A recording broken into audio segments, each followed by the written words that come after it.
नमस्कार। मैं doctor Lalit Kumar Kaushal, assistant professor in music instrumental, government college Chhachhrauli, district Yamunanagar. आज का विषय है भारतीय शास्त्रीय संगीत में समय सिद्धांत। जैसा कि आज का विषय है भारतीय रागों का समय सिद्धांत, तो विद्यार्थियों की सुविधा के लिए ये जो रिटर्न मटेरियल आपके सामने है, ताकि विद्यार्थी इससे नोट डाउन कर सकें और साथ साथ थोड़ा ध्यान भी कर सकें। तो जैसा कि विषय है कि समय सिद्धांत, रागों का जो समय सिद्धांत है, जो भारतीय संगीत में समय सिद्धांत की पालना की जाती है, उस पर हम आज चर्चा कर रहे हैं। हिंदुस्तानी संगीत पद्धति में रागों की यह विशेषता है कि प्रत्येक राग के गाने अथवा बजाने का समय निश्चित होता है। अपने निश्चित समय पर गाने अथवा बजाने पर राग मधुर लगते हैं। बहुत से राग तो ग्रीष्म, वर्षा, शरद, हेमंत, शिशिर और बसंत ऋतुओं से संबंधित होते हैं और उनका गायन वादन उस ऋतु विशेष में ही मधुर प्रतीत होता है। इस प्रकार के राग ऋतुकालीन राग कहलाते हैं। ऋतुकालीन राग हो अथवा कोई भी अन्य राग, प्रत्येक राग के गायन के लिए अथवा वादन के लिए दिन अथवा रात्रि का एक विशेष समय निश्चित होता है। इस निश्चित समय पर गाने बजाने से राग अधिक मधुर एवं चित्ताकर्षक प्रतीत होते हैं। रागों का समय सिद्धांत प्राचीन काल से लेकर आज तक माना जाता है। प्राचीन ग्रंथों में रागों को समय अनुसार गाने की ही महिमा की गई है। जैसे संगीत मकरंद ग्रंथ में राग बेला प्रगानिन रागा नाम हिंसको विवेद, और इसी तरह राग तरंगिणी में यथा काल है समारंभ धम्ब गीतम भवंती रंजाकम, अर्थात रागों को समय अनुसार ना गाने से रागों की हत्या हो जाती है और समय अनुसार गाया हुआ गीत अर्थात राग ही आनंद देता है। कहने का अभिप्राय है कि प्रत्येक राग अपने निश्चित समय पर गाने बजाने से ही रंजक प्रतीत होता है। रागों का समय निश्चित करने के लिए कुछ नियम है, जिनका वर्णन इस प्रकार से है। देखो, एक तो रागों को जो समय निर्धारण के तरीकों की जहाँ तक बात है, तो एक तरीका है पूर्वांग और उत्तरांग के आधार पर, अर्थात पूर्वांगवादी और उत्तरांगवादी राग, या पूर्व राग और उत्तर राग भी इनको कहते हैं। और दूसरा तरीका अगर देखें तो इसमें है रागों में जो स्वर प्रयोग होते हैं, उन स्वरों के आधार पर ये निर्धारण करना या निश्चित करना कि इस राग का समय क्या है। तो तीसरा तरीका है अदवदर्शक स्वर के आधार पर। अदवदर्शक स्वर का अभिप्राय मध्यम स्वर से होता है।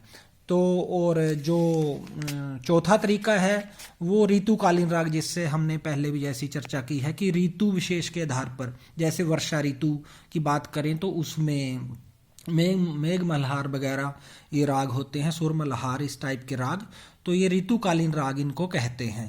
तो जैसे कुछ राग ऐसे होते हैं वो जो किसी भी ऋतु में या किसी भी समय में गाए बजाए जा सकते हैं, जैसे भैरवी इत्यादि राग। तो अब हम फिर उस पे आते हैं कि रागों का पूर्वांग और उत्तरांग की जो हमने बात की, तो पूर्वांग और उत्तरांग की बात है तो रागों का समय निर्धारण करने के लिए एक नियम पूर्व राग और उत्तर राग या पूर्वांग और उत्तरांग राग है। पूर्वांग और उत्तरांग विद्वानों ने रागों का समय निश्चित करने के लिए दिन और रात्रि के 24 घंटों को 2 भागों में विभाजित किया है, अर्थात 12 बजे दिन से 12 बजे रात्रि तक के समय को पूर्व अंग अर्थात पूर्वांग कहा जाता है। रात्रि के 12 बजे से दूसरे दिन के 12 बजे तक का समय उत्तर अंग अर्थात उत्तरांग कहलाता है। इसी प्रकार संगीत सप्तक जो होता है, स्वर सप्तक के 7 स्वरों अर्थात सारे गामा पादा नी में तार सप्तक के सा को जोड़कर सारे गामा पादा नी सा, इन 8 स्वरों के ऑक्टेव को भी 2 भागों में विभाजित किया जाता है। इसमें सारे गामा प्रथम भाग को पूर्वांग और कहा जाता है और पाधा निशा दूसरा भाग अर्थात उत्तरांग कहलाता है। इन अंगों के स्वर चाहे शुद्ध हो या विकृत, परंतु अंगों के नाम नहीं बदलते। अब पूर्व राग और उत्तर राग, प्रत्येक राग में वाद्य स्वर अत्यंत महत्वपूर्ण होता है। वाद्य स्वर मीन्स ऐसा स्वर जो राग में सबसे ज़्यादा बार प्रयोग होता है या जिसका बारंबार प्रयोग होता है, अधिकतर प्रयोग होता है, वो वादी स्वर कहलाता है। इनसे रागों का समय निश्चित करना, निर्धारण करने में काफ़ी सहायता मिलती है। जिन रागों के वादी स्वर सप्तक के पूर्वांग अर्थात सारे गामा, जैसा कि पहले हमने बताया सप्तक का पूर्वांग, उन स्वरों में से अगर वादी स्वर है तो उसे पूर्व राग या पूर्वांगवादी राग अथवा पूर्वांग प्रधान राग कहा जाता है। पूर्वांगवादी रागों का समय 12 बजे दिन से लेकर 12 बजे रात्रि तक का माना गया है। उदाहरण के लिए राग भूपाली में वादी स्वर गा है, यह पूर्वांगवादी राग है। इसका गायन समय रात्रि का प्रथम पहर है जो पूर्वांग में आता है या पूर्व भाग में आता है। इसी प्रकार जिन रागों के वादी स्वर सप्तक के उत्तरांग अर्थात प ध नि सा स्वरों में से कोई एक स्वर वादी स्वर हो, उन्हें उत्तर राग या उत्तरांग राग अथवा उत्तरांग प्रधान राग कहा जाता है। उत्तरांग रागों का समय दिन के उत्तरांग अर्थात 12 बजे रात्रि से 12 बजे दिन तक माना गया है। उदाहरण के लिए राग बिलावल का वादी स्वर ध है अर्थात धैवत है, यह इस तरह है, यह उत्तरांगवादी राग है। इसका गायन समय दिन का प्रथम पहर है। अब इस नियम का एक अपवाद भी है। हिंदुस्तानी संगीत पद्धति में कुछ राग ऐसे भी हैं जिनका समय निश्चित करने के लिए उपरोक्त नियम अर्थात पूर्वांग और उत्तरांग का नियम उपयुक्त नहीं लगता। उदाहरण के लिए राग भैरवी का वादी स्वर मध्यम स्वर है, मां स्वर है, जो कि सप्तक के पूर्वांग में है, परंतु इसके विपरीत इसका गायन समय दिन का प्रथम पहर अर्थात दिन के उत्तरांग में है। पूर्वांग उत्तरांग के नियमानुसार भैरवी राग का समय एक अपवाद है। ऐसे कई अन्य उदाहरण भी दिए जा सकते हैं जिनके समय के विषय में मतभेद हैं। समय की दृष्टि से ऐसे अपवादों को देखते हुए संगीत विद्वानों ने पूर्वांग और उत्तरांग का क्षेत्र बढ़ा दिया।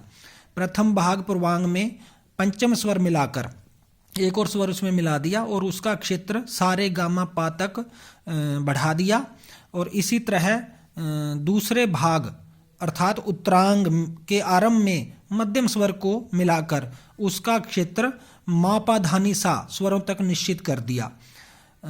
और इस तरह पूर्वांग और उत्तरांग को इस प्रकार माना गया है, पूर्वांग सारे गामा पा और उत्तरांग मा पा धा नि सा।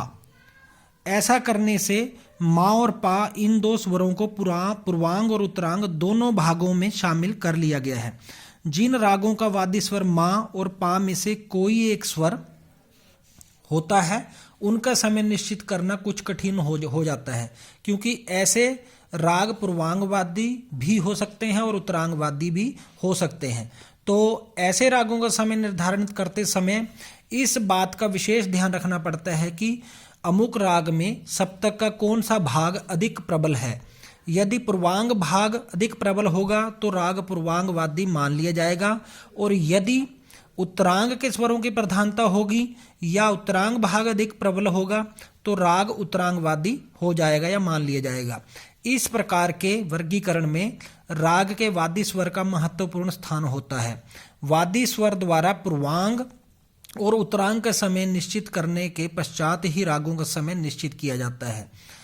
अब बात करते हैं जो कि दूसरा तरीका है रागों के समय निर्धारण करने के लिए, वो है रागों के उसमें 3 वर्ग आते हैं। जैसे दूसरे तरीके की हम बात कर रहे हैं कि राग में प्रयुक्त स्वरों के आधार पर, कि राग में जो जो स्वर लगते हैं उस आधार पर ये निश्चित करना, क्योंकि स्वर शुद्ध और विकृत 2 तरह के होते हैं।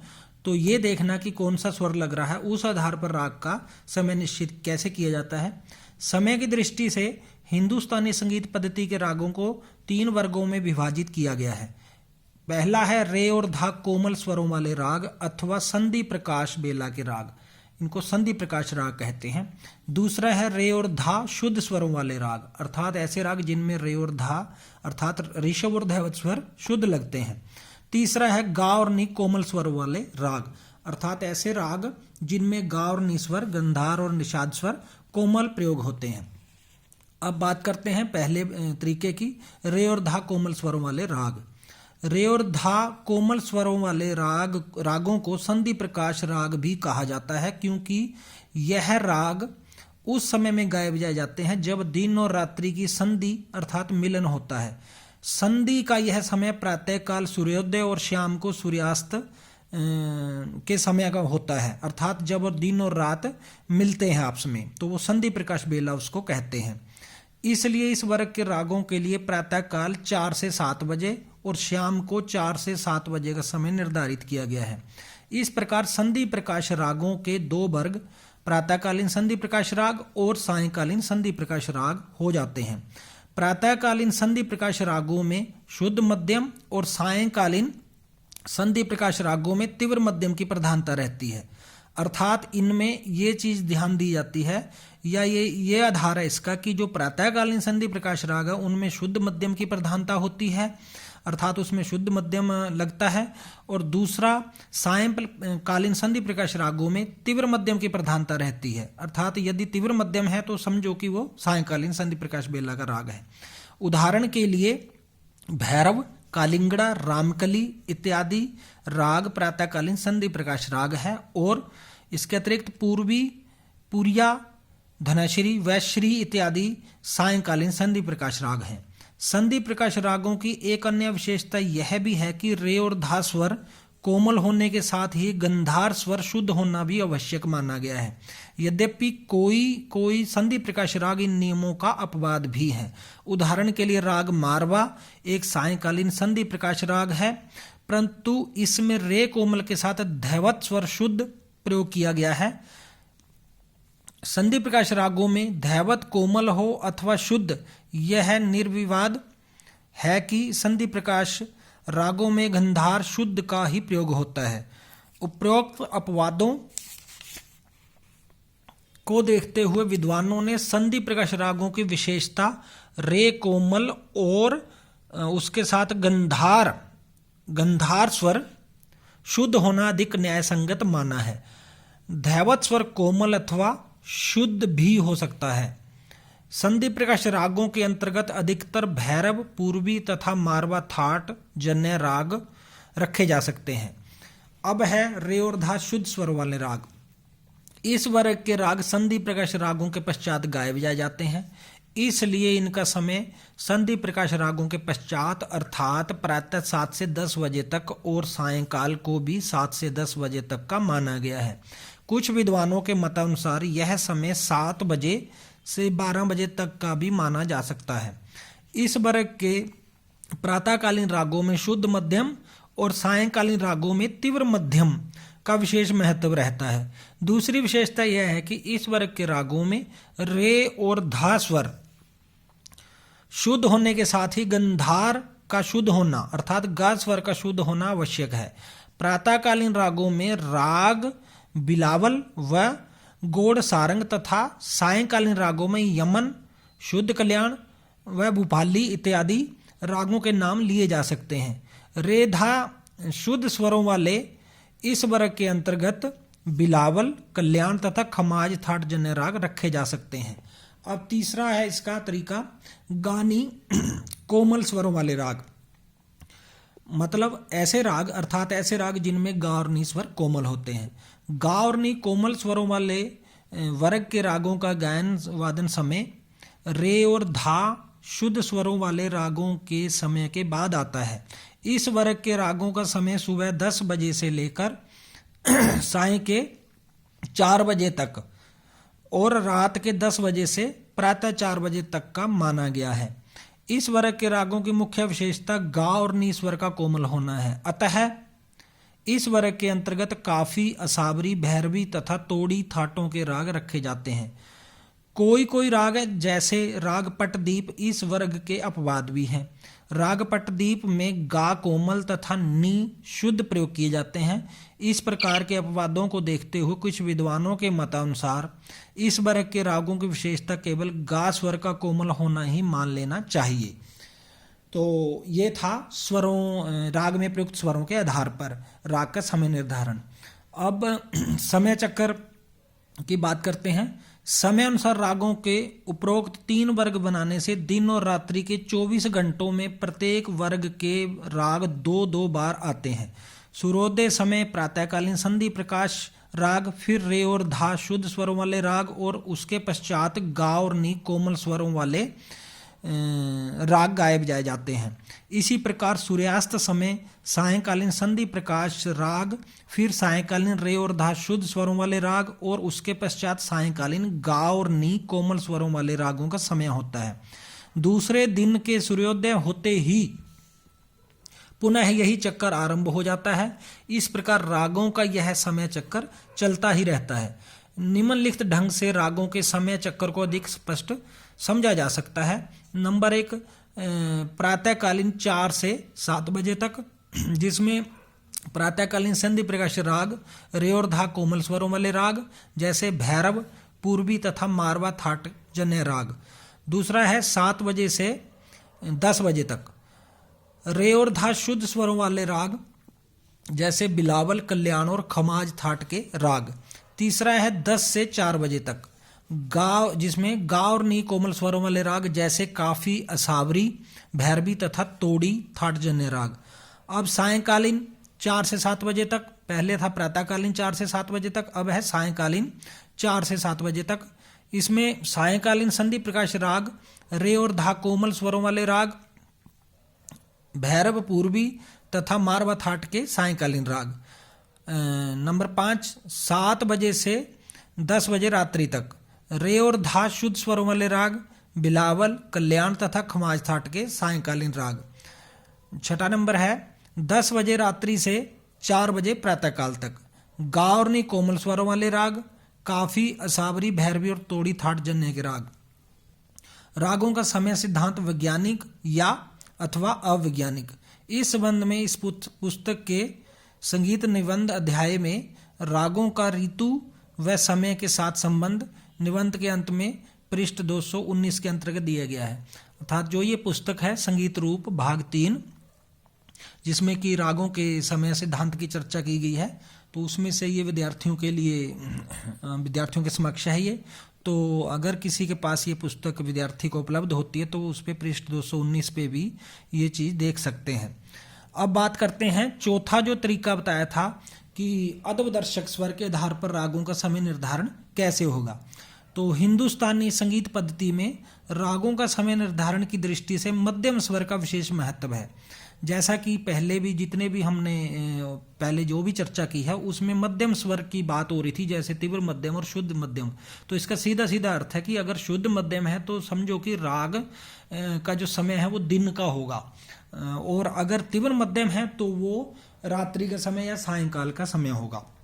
तो ये अदबदर्शक स्वर हो गया। मोटे रूप में देखें तो अगर माँ शुद्ध लग रहा है तो सीधा सीधा अर्थ ये लिया जाता है कि ये दिन का राग है, और अगर माँ तीव्र लग रहा है, तीव्र मध्यम लग रहा है, तो उसका सीधा सीधा अर्थ ये ले जाता है कि ये सायंकालीन या रात्रिकालीन राग है।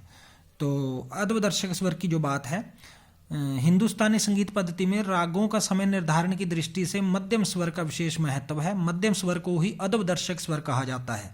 किसे कहा जाता है? मध्यम स्वर को ही अदबदर्शक स्वर कहा जाता है। प्रातःकालीन रागों में प्राय शुद्ध मध्यम और सायंकालीन रागों में तीव्र मध्यम की प्रधानता रहती है। उदाहरण के लिए प्रातःकालीन संधि प्रकाश राग जैसे भैरव, कालिंगड़ा इत्यादि में शुद्ध मध्यम प्रबल रहता है। इसके बाद दोनों मध्यम लगने वाले संधि प्रकाश राग जैसे रामकली, ललित इत्यादि का समय होता है, परंतु उनमें तीव्र मध्यम की अपेक्षा शुद्ध मध्यम प्रबल रहता है। रे और धा शुद्ध स्वरों वाले राग जैसे बिलावल इत्यादि में शुद्ध मध्यम की प्रबलता रहती है। तत्पश्चात गा और नी कोमल स्वरों वाले वर्ग में दोनों मध्यम का प्रयोग आरंभ हो जाता है। भैरवी, देशी, असावरी इत्यादि रागों में शुद्ध मध्यम तथा तोड़ी राग में तीव्र मध्यम की प्रधानता रहती है। सूर्यास्त समय सायंकालीन संधि प्रकाश राग जैसे मारवा, श्री इत्यादि में तीव्र मध्यम का महत्व है।